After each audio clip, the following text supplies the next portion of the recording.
In the year 2347, humanity had finally earned its place among the stars. Earth was no longer just a small blue dot in the vastness of space. It was now a member of the Galactic Coalition, an alliance of civilizations spanning thousands of light years. But respect didn't come easy. Many alien species saw humans as reckless newcomers, too emotional, too unpredictable to be trusted with galactic affairs. Still, humanity tried to prove itself, eager to show that it could contribute to peace and progress. 12-year-old Aiden Solis was one such example of human potential. Chosen as Earth's representative for the annual Intergalactic Youth Summit, he stood out not just because of his age, but because of his brilliance. Aiden had a mind far beyond his years. He spoke with clarity, argued with logic, and dreamed of a future where all species could coexist without fear or prejudice. His speeches at the summit, held aboard the Council's gleaming orbital hub, drew praise from some delegates and resentment from others. The Galactic Council, the governing body of the coalition, watched Aiden closely. To them, he represented everything they feared about humanity: ambition, innovation, and a refusal to stay silent when told to do so. During a heated debate about universal rights, Aiden challenged a senior counselor's stance on resource distribution. "If we hoard what we have instead of sharing," he said, his voice steady despite the weight of countless eyes on him, "we're no better than animals fighting over scraps." His words struck a nerve. That evening, after the session ended, Aiden disappeared. Security footage showed him leaving the conference hall alone, heading toward an observation deck. Hours later, his lifeless body was found floating outside the station, his suit breached and oxygen depleted. The official report called it an accident, a tragic mishap caused by a malfunctioning airlock. But back on Earth, people weren't convinced. Protests erupted almost immediately. Cities lit up with holographic images of Aiden, his bright smile hauntingly juxtaposed against angry crowds holding signs that read "Justice for Aiden and Earth will not be silent." Governments scrambled to respond as evidence began leaking online, encrypted files suggesting the airlock hadn't failed randomly. Someone had tampered with it. The revelation sent shockwaves through Earth. Leaders who had once been cautious about challenging the Council now demanded answers. Was this murder? And if so, why? Conspiracy theories spread like wildfire. Some claimed Aiden had uncovered secrets the Council wanted buried. Others believed his death was a warning, a message meant to remind humanity of its place. Among those grieving was Dr. Elena Voss, a historian specializing in ancient human technology. She had met Aiden briefly before he left for the summit. "He reminded me of us," she told a colleague, her voice trembling, "of how we used to dream big before we started doubting ourselves." For Elena, Aiden's death wasn't just a tragedy. It felt personal. It reignited something deep within her, a resolve she thought she'd lost long ago. As outrage grew louder, whispers emerged of something buried in Earth's past, something powerful enough to challenge even the mighty Galactic Council. Rumors spoke of Project Erebus, an ancient fleet built during humanity's darkest days, designed to defend against threats from beyond the stars. If true, it could change everything. For now, though, anger burned hotter than hope. Humanity wanted justice, and it seemed willing to tear apart the galaxy to get it. The death of Aiden Solis became more than a tragedy. It became a spark that ignited the world. Across Earth, people mourned in ways both quiet and loud. In bustling cities, holographic projections of Aiden's face appeared on towering screens, his young eyes seeming to watch over the chaos below. In small towns, candles flickered in windows, their soft glow a symbol of collective grief. But sorrow soon gave way to something fiercer: anger. Protests erupted everywhere, streets filled with millions demanding answers. The cries echoed through megaphones. Who killed Aiden? Why does the Council think it can silence us? Governments, once fragmented by politics and borders, found themselves united under one rallying cry: justice. For the first time in centuries, humanity spoke with a single voice, a voice that refused to be ignored. The Galactic Council's response only fueled the fire.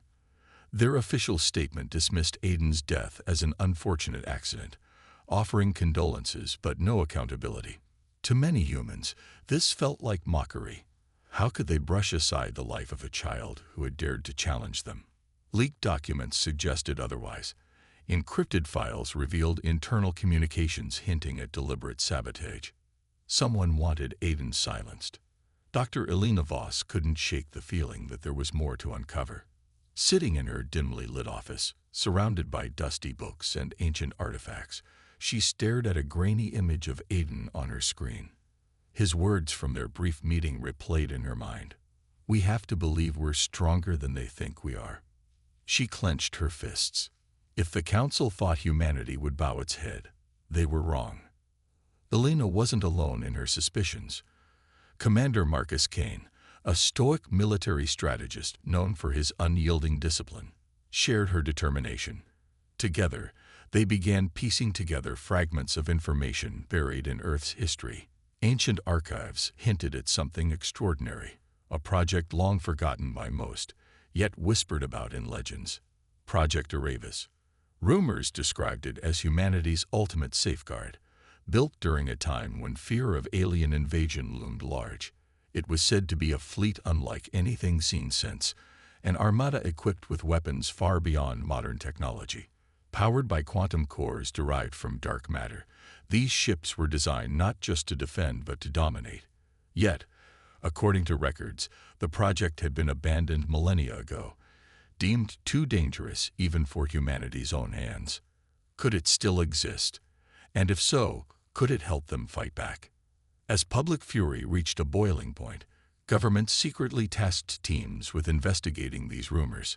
Excavation sites across the globe buzzed with activity.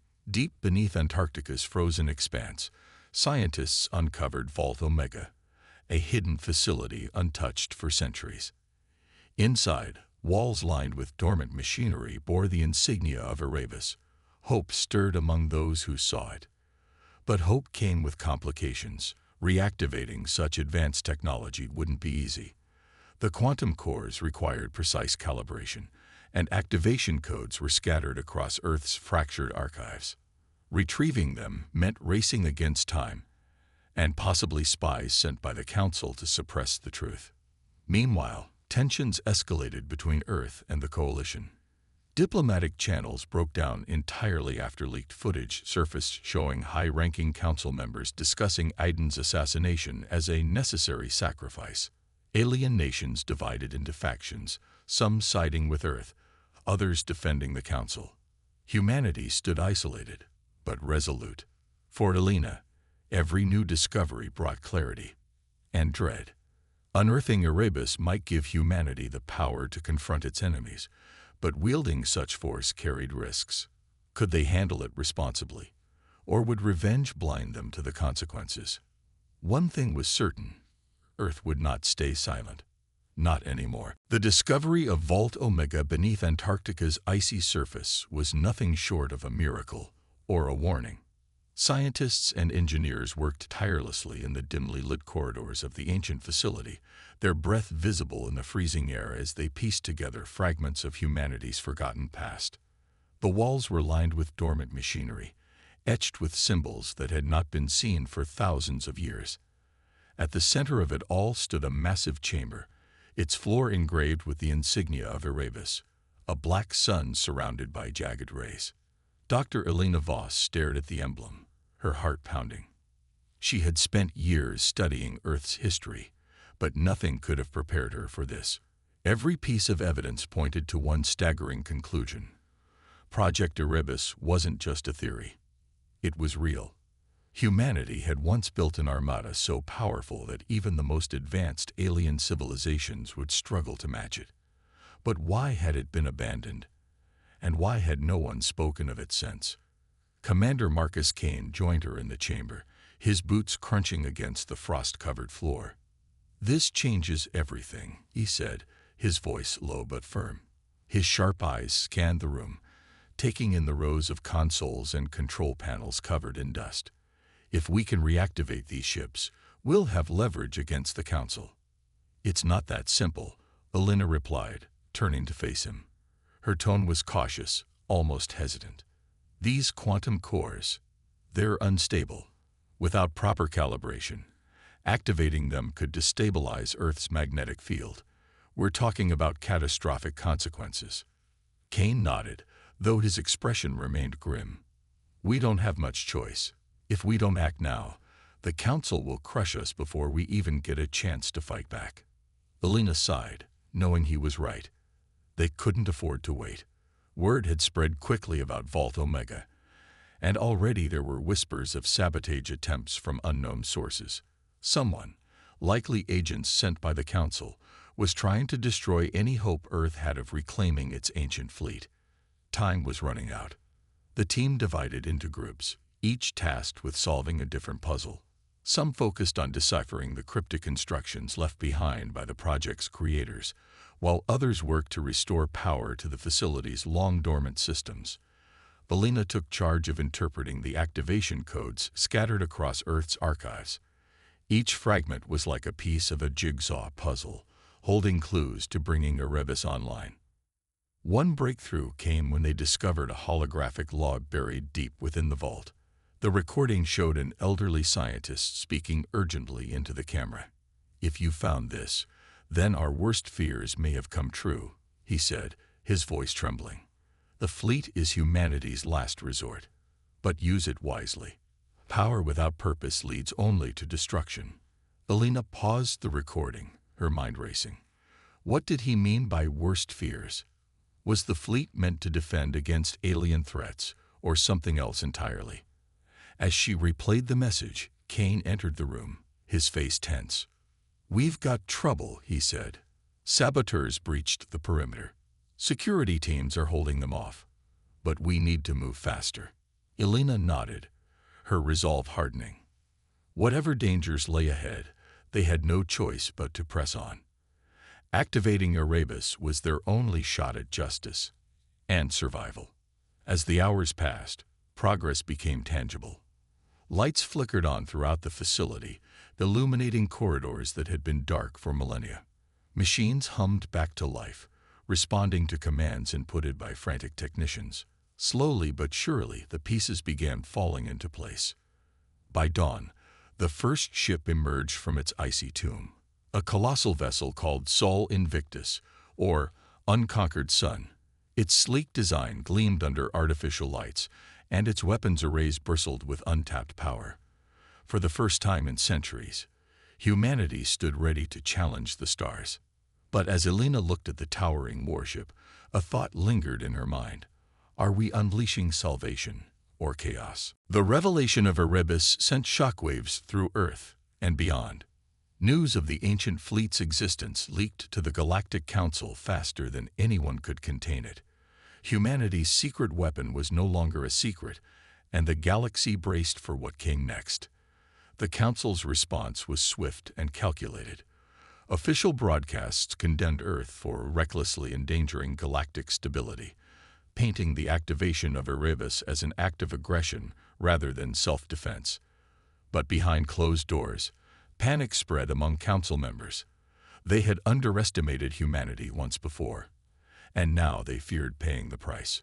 On Earth, tensions escalated. Governments scrambled to prepare for the worst while trying to keep public morale high. Holograms of Aiden Solis continued to appear in cities worldwide, his young face a constant reminder of why humanity fought. Yet not everyone supported the idea of unleashing Erebus. Some argued that reviving such destructive power would make humans no better than the Council they sought to oppose. Peace activists held rallies, pleading for diplomacy over war. Others whispered about rogue factions within Earth itself, groups willing to sabotage the fleet if it meant avoiding conflict. Dr. Elena Voss and Commander Marcus Kane found themselves at the center of this storm. Both were driven by grief and determination, but cracks began to show under the mounting pressure. Late one night, as Elena pored over activation codes in a makeshift lab aboard Sol Invictus, she noticed something odd, a faint signal emanating from her console. At first, she dismissed it as interference, but when the screen flashed with unfamiliar coordinates, her blood ran cold. "Marcus," she called out, her voice tight with urgency. He entered moments later, his hand instinctively resting on the hilt of his sidearm. "What is it?" "We've been compromised," Alina said, pointing to the blinking data stream. "Someone, or something, is feeding information outside this ship." Kane's jaw tightened. "How long has this been happening?" "I don't know," she admitted. "But whoever did this knows exactly what we're planning." The implications were chilling. If spies had infiltrated their operation, the Council might already be preparing countermeasures. Worse still, the saboteurs could strike again at any moment. Security teams conducted sweeps throughout the facility, but finding the source of the breach proved nearly impossible. Suspicion fell on everyone, from technicians working tirelessly to reactive the fleet to alien diplomats stationed near Earth. Even trusted allies suddenly seemed questionable. Days later, disaster struck. A team assigned to retrieve a critical activation code from a remote archive in Siberia reported heavy resistance upon arrival. Their convoy was ambushed by masked operatives armed with advanced weaponry, technology far beyond anything available on Earth. Though the team managed to escape with minor casualties, the incident confirmed their worst fears. Enemies were closer than they thought. In the aftermath, Alina barely escaped an assassination attempt herself. As she walked through the icy corridors of Vault Omega, a small explosive device detonated inches away from her, shattering nearby equipment and leaving her shaken but alive. Kane arrived moments later, his expression grim. "This isn't random," he growled. "They're targeting key personnel." "It's betrayal," Alina muttered, clutching her injured arm. "And it's coming from inside." Her words hung heavily between them. Who could they trust? Every step forward felt like 2 steps back, and time was running out. Alien fleets were mobilizing near Earth's borders, their intentions clear. Humanity needed Erebus operational, not just to fight, but to survive. That night, Alina stared at the stars through a cracked viewport, her mind racing. Somewhere out there, forces conspired against her planet, but somewhere closer, traitors lurked in the shadows. She clenched her fists. No matter the cost, she vowed to see this through, for Aiden, for Earth, and for the future they dared to dream of. Betrayal had many faces, but so did hope, and humanity intended to wear both well. The final activation code was in their hands. After weeks of relentless effort, betrayal, and near-death encounters, humanity stood on the brink of something unimaginable. Deep within Vault Omega, Dr. Elena Voss held the small data crystal containing the last piece of the puzzle. Her fingers trembled, not from fear, but from awe. This tiny object represented centuries of forgotten ingenuity, a beacon of hope forged in humanity's darkest hour. Around her, technicians buzzed with nervous energy, their eyes fixed on the massive holographic display showing Erebus status, 99% operational. Commander Marcus Kane stood beside Alina, his arms crossed as he surveyed the activity around them. "This is it," he said, his voice steady but laced with tension. "Once we activate the fleet, there's no turning back." "I know," Alina replied softly. Her gaze drifted to the towering silhouette of Sol Invictus, docked nearby. The flagship gleamed under harsh artificial lights, its sleek design both beautiful and terrifying. It symbolized humanity's resilience, but also its capacity for destruction. She couldn't shake the weight of responsibility pressing down on her shoulders. Would they use this power wisely, or would it consume them? With a deep breath, she inserted the crystal into the central console. A low hum filled the chamber as ancient systems roared to life. Lights flickered across the control panels, bathing the room in an eerie glow. On the holographic display, the countdown began. 10, 9, 8. Suddenly, alarms blared. Red warning lights flashed throughout the facility. Technicians scrambled to identify the issue, shouting over one another. "Quantum core destabilization," someone yelled. "We're losing containment." Alina's heart sank. She had warned about this. The quantum cores were incredibly powerful, but dangerously unstable. Activating them risked disrupting Earth's magnetic field, potentially causing widespread blackouts and natural disasters. Yet there was no time to abort now. The Council's fleets were already massing at Earth's borders, preparing for an assault. "Stabilize the cores," Kane barked, his voice cutting through the chaos. Engineers worked frantically, rerouting power and recalibrating systems. Sweat dripped from their brows as seconds ticked away. On the display, the countdown reached 0. For a moment, nothing happened. Then, with a deafening roar, the ground shook violently. The walls of Vault Omega groaned under immense pressure as the quantum cores surged to full power. Outside, the frozen landscape cracked and split open, revealing the colossal warships buried beneath. One by one, thousands of vessels rose into the sky, their engines lighting up the horizon like a second sunrise. Back inside, the team watched in stunned silence as Erebus came online. Ships bristling with advanced weaponry formed a protective formation around Sol Invictus. Holographic feeds showed real-time updates from orbit. Alien probes attempting to scan the fleet were obliterated instantly by automated defense systems. But the victory came at a cost. Across Earth, cities plunged into darkness as the magnetic field destabilized temporarily. Power grids failed, satellites tumbled out of orbit, and coastal regions reported strange tidal surges. News outlets broadcast scenes of panic and devastation, sparking debates about whether unleashing Erebus had been worth it. Kane clenched his fists, his expression unreadable. "This is what happens when you push too far," he muttered. "Now we'll have to deal with the fallout." Elena didn't respond immediately. She stared at the hologram displaying Earth's battered surface, guilt gnawing at her. Sacrifices had been made, not just today, but centuries ago when Erebus was first built. Humanity had created these weapons to protect itself, but now they threatened to destroy everything they aimed to save. As the fleet prepared for its maiden voyage, Elena whispered to herself, almost inaudibly, "Let's hope we've unleashed salvation, and not our own ruin." Above them, the stars shimmered coldly, indifferent to the storm brewing below. The activation of Erebus sent ripples across the galaxy. For the first time in centuries, humanity wasn't cowering.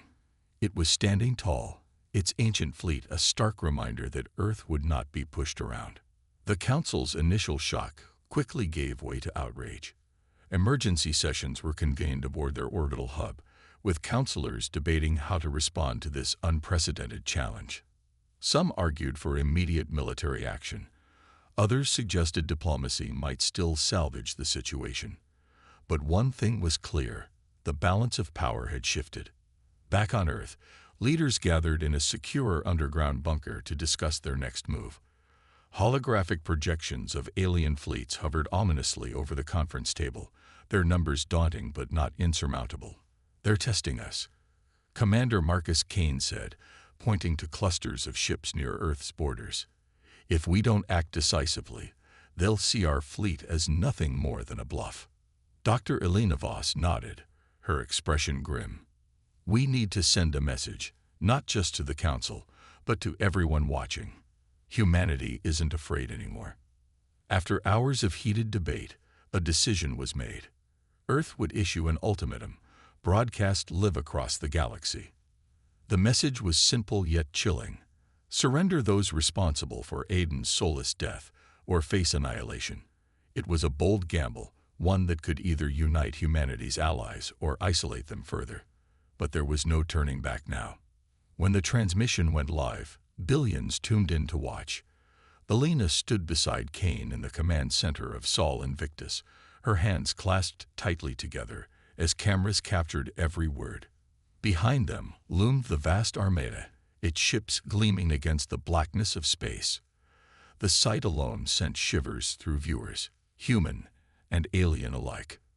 "This is Earth speaking," Kane began, his voice steady and commanding. "For too long, we have endured injustice at the hands of the Galactic Council. Today, we draw a line. You took one of our brightest stars, a child who dared to dream of peace.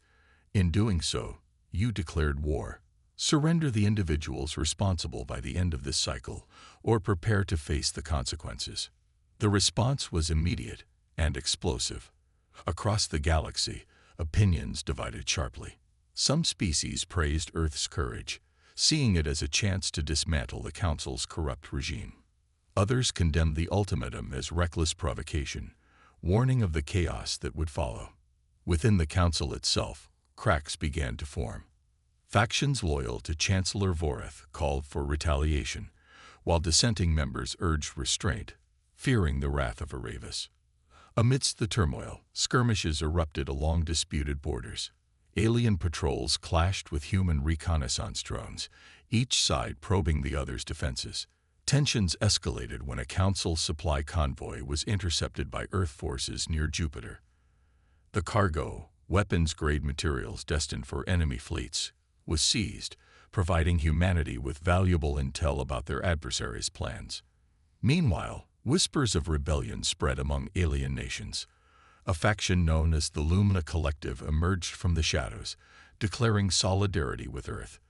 Led by a charismatic ambassador named Calvin, they offered critical support, including reinforcements and classified information about the Council's central command hub, a fortress orbiting a dying star. "We cannot stand idly by while oppression reigns," Calvin stated during a clandestine meeting aboard Sol Invictus. "Your fight is ours now."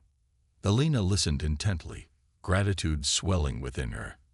Allies were rare in this conflict, and having even a small group willing to defy the Council meant everything. Still, she couldn't shake the feeling that betrayal lurked around every corner.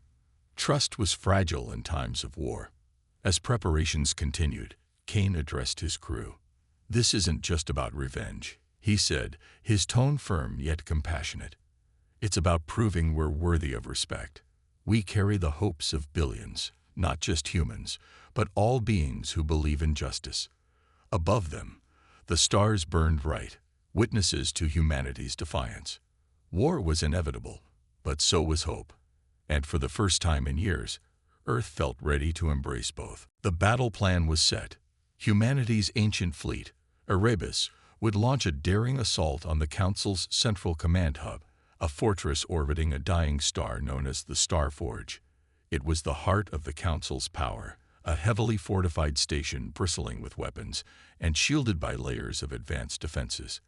The mission was clear: infiltrate the Star Forge, neutralize its leadership, and broadcast evidence of their corruption to the galaxy. Success meant crippling the Council's authority. Failure meant annihilation. Commander Marcus Kane stood on the bridge of Sol Invictus, his eyes fixed on the holographic map displaying the Star Forge's location. "This won't be easy," he said, addressing his senior officers. "Their shields are nearly impenetrable, and they've got reinforcements minutes away. We'll need precision and luck." Dr. Elena Voss leaned forward, studying the map intently. "We can use their overconfidence against them," she suggested. "They think we're reckless, untrained. Let's make them believe that until it's too late." The strategy relied on deception. A small strike team, led by Kane himself, would sneak aboard the Star Forge using cloaked shuttles, while the bulk of the fleet engaged enemy forces in a frontal assault. The goal was to draw attention away from the true objective, giving the ground team time to complete their mission. It was risky, but it was their best shot. As Erebus approached the Star Forge, tension crackled through the air. Pilots gripped their controls tightly, awaiting orders. On the bridge, alarms blared as enemy ships appeared on long-range scanners. "Here we go," Kane muttered under his breath. The battle began with a thunderous barrage of energy blasts. Erebus ships unleashed their full firepower, targeting the outer perimeter of the Star Forge's defenses. Alien cruisers retaliated fiercely, their plasma cannons lighting up the void like fireworks. Explosions rippled across space as smaller vessels were torn apart, debris floating silently in the vacuum. Amidst the chaos, Kane's shuttle slipped past the front line undetected. Inside, the strike team prepared for what lay ahead. Each member carried specialized gear: EMP grenades, hacking tools, and prototype energy shields reverse-engineered from captured alien tech. Among them was Elena, who insisted on joining despite protests from Kane. "I know this technology better than anyone," she argued. "You might need me." Reaching the Star Forge required navigating treacherous asteroid fields and minefields designed to repel invaders.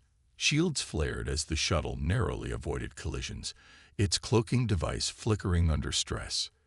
Finally, they docked at an auxiliary hangar bay, slipping inside unnoticed. The interior of the Star Forge was a labyrinth of steel corridors and glowing conduits. Automated turrets scanned for intruders, forcing the team to move cautiously. Elena hacked into security systems, disabling cameras and rerouting patrols. Progress was slow but steady. Then came the first ambush. As they rounded a corner, a squad of elite Council enforcers opened fire, pinning them down behind cover. Kane returned fire, his movements precise and calculated. "Keep moving," he shouted, tossing an EMP grenade that disabled the enforcers' weapons temporarily. With each step closer to the core chamber, the stakes grew higher. Breathing heavily, Elena glanced at Kane. "Almost there," she said, her voice trembling but determined. Above them, the battle raged on. Ships exploded in fiery bursts, their wreckage drifting aimlessly. The fate of billions hung in the balance, not just humans, but all species yearning for freedom. And somewhere deep within the Star Forge, humanity's last hope pushed forward, one corridor at a time. The strike team pressed deeper into the Star Forge, their every step a gamble against overwhelming odds. Dr. Elena Voss led the way, her fingers dancing across a cracked console as she hacked into the fortress's security systems. The dimly lit corridors buzzed with tension, the hum of distant explosions echoing faintly through the walls. Behind them lay fallen Council enforcers, their advanced armor no match for humanity's ingenuity and resolve. Commander Marcus Kane brought up the rear, his weapon at the ready. His sharp eyes scanned the shadows, anticipating another ambush. "We're running out of time," he growled, glancing at the holographic timer on his wrist. "The fleet can't hold off those reinforcements forever."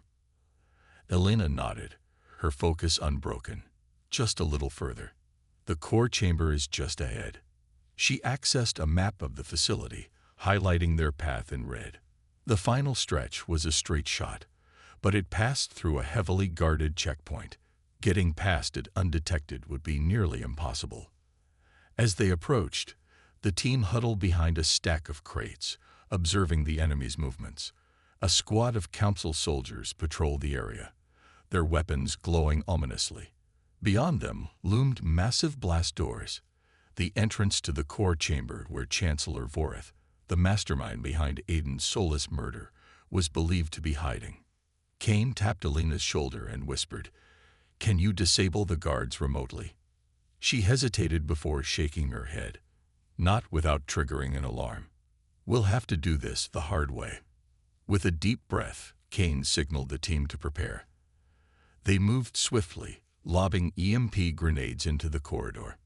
The devices sizzled, temporarily disabling the soldiers' weapons and sending them scrambling for cover. Seizing the moment, the strike team sprinted forward, ducking under streams of energy fire that erupted moments later. Reaching the blast doors, Elena worked quickly to override the locking mechanism. Her hands trembled slightly, but her determination never wavered. As the heavy doors groaned open, the team slipped inside, sealing them shut behind them. What awaited them was both awe-inspiring and terrifying. The core chamber was a cavernous space filled with towering machinery, pulsating with raw energy. At its center stood Chancellor Voreth, flanked by a dozen elite guards. The alien leader's cold gaze locked onto Kane and Elena as they stepped forward. "You dare trespass here?" Voreth sneered, his voice dripping with disdain. "You think your primitive rebellion will change anything?" "It already has," Kane replied, his tone icy. "Your rule ends today." Voreth laughed, a hollow, chilling sound. "You humans are so predictable, always fighting for justice, always blind to the bigger picture. Do you truly believe destroying me will bring peace? Before Kane could respond, Elena interjected, her voice firm despite the fear gnawing at her. This isn't about revenge. It's about accountability. You killed an innocent child because you were afraid of what he represented. Hope. That's not leadership. It's tyranny. For a brief moment, Voreth's expression faltered. Then, with a wave of his hand, his guards raised their weapons. The standoff was tense, the air thick with anticipation. But before shots could be fired, alarms blared throughout the chamber. Reinforcements had breached the outer defenses. Thinking fast, Elena activated a fail-safe program hidden within the Starforge's systems.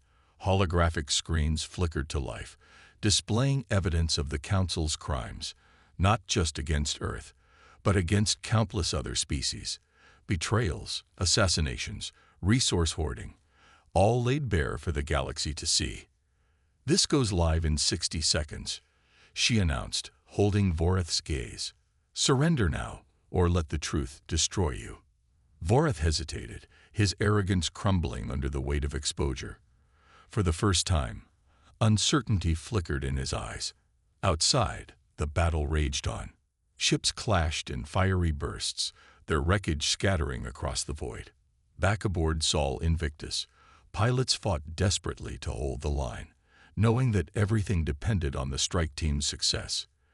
In the core chamber, choices had to be made, and redemption hung precariously in the balance. The core chamber of the Starforge was a powder keg, its tension ready to explode. Chancellor Voreth glared at Elena and Kane, his usual composure cracking under the weight of desperation. The holographic screens around them displayed damning evidence of the Council's corruption, betrayals, massacres, and manipulations that had shaped the galaxy for centuries. If this footage reached the public, it would shatter the Council's authority forever. You think this will save you? Voreth spat, his voice trembling with rage. Even if you expose us, your fleet will burn before you leave this system. Elena stepped forward, her resolve unshaken. Maybe, she said calmly, but history will remember who stood for justice and who hid behind lies. Voreth clenched his fists, then signaled his guards to attack. Energy blasts erupted, filling the chamber with blinding light. Kane reacted instantly, tossing an EMP grenade that disabled the guards' weapons temporarily. The strike team dove for cover behind consoles as alarms blared louder, the countdown to broadcast ticking down on the screens. We need 2 minutes. Elena shouted over the chaos, her hands flying across a control panel. She rerouted power to the transmission array, ensuring the evidence would reach every corner of the galaxy. Kane fired back at the guards, his movements precise and calculated. Hold them off, he ordered his team. Bullets ricocheted off energy shields, sparks flying in all directions. One by one, the elite guards fell, but reinforcements were closing in fast. As the battle raged, flashbacks of Aiden's solace flickered through Elena's mind. She remembered his bright smile during their brief meeting, his unwavering belief in a better future. His courage fueled her own, pushing her to keep going despite the odds. With trembling hands, she initiated the final sequence. 30 seconds, she yelled. Suddenly, Voreth lunged toward her, his claws extended. Kane intercepted him just in time, tackling the alien leader to the ground.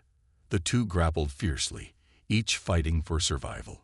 Voreth snarled, his strength surprising even Kane, but the commander refused to yield. Using every ounce of training, Kane twisted Voreth's arm and pinned him down. Your time is up, Kane growled, pressing a disruptor device against Voreth's neck. The alien froze, realizing escape was impossible. Back aboard Sol Invictus, the fleet faced overwhelming odds. Alien cruisers swarmed like hornets, their firepower relentless. Commander Ria Torres, leading the defense from the flagship's bridge, made a harrowing decision. Divert all remaining power to the quantum cores, she ordered. We're taking out their reinforcements. Her crew hesitated, knowing what it meant. Overloading the cores would create a massive electromagnetic pulse, EMP, crippling nearby ships, including some of their own. But it was the only way to buy the strike team enough time. "Do it," Torres commanded, her voice steady despite the tears in her eyes. Moments later, several ships detonated in brilliant bursts of light, unleashing a wave of energy that fried enemy systems. The tide of the battle shifted dramatically, giving humanity a fleeting advantage. Inside the Star Forge, the countdown hit 0. The evidence broadcasted live across the galaxy, exposing the Council's crimes to billions. Cheers erupted among allied species watching from afar, while dissent spread like wildfire within the Council's ranks. Voreth watched helplessly as his empire crumbled around him. "You've doomed us all," he whispered bitterly. "No," Alina replied, standing tall. "You did that yourself." With the mission complete, the strike team retreated to their shuttle, racing back to Sol Invictus. Behind them, the Starforge began collapsing, its systems overloaded by the EMP blast. As they escaped into the void, the fortress imploded in a cascade of fire and debris, a symbol of tyranny reduced to ash. In orbit, survivors of the fleet regrouped, battered but victorious. Humanity had struck a blow for justice, but the cost was etched deeply into their hearts. Now, the galaxy awaited what came next. The battle was over, but its echoes reverberated across the galaxy. The Starforge's destruction marked the end of an era, a crumbling monument to corruption and oppression. Billions watched as the evidence of the Council's crimes played on holographic screens in cities, space stations, and colonies. For some, it confirmed suspicions they'd harbored for years.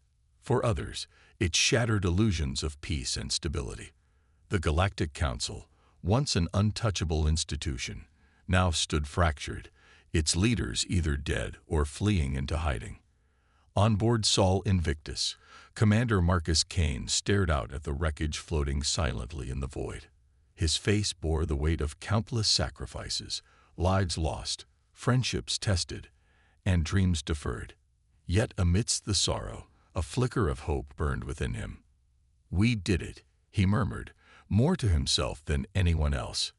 But at what cost? Dr. Elena Voss sat nearby, her hands trembling as she reviewed the final logs from the Starforge. She had spent so long chasing answers, uncovering truths buried beneath layers of lies. Now that justice had been served, she felt hollow. Justice hadn't brought Aidan Solus back. It hadn't undone the scars left by centuries of exploitation and betrayal. Still, she reminded herself of his words during their brief meeting. "We have to believe we're stronger than they think we are." Earth's fleet limped home, battered but triumphant.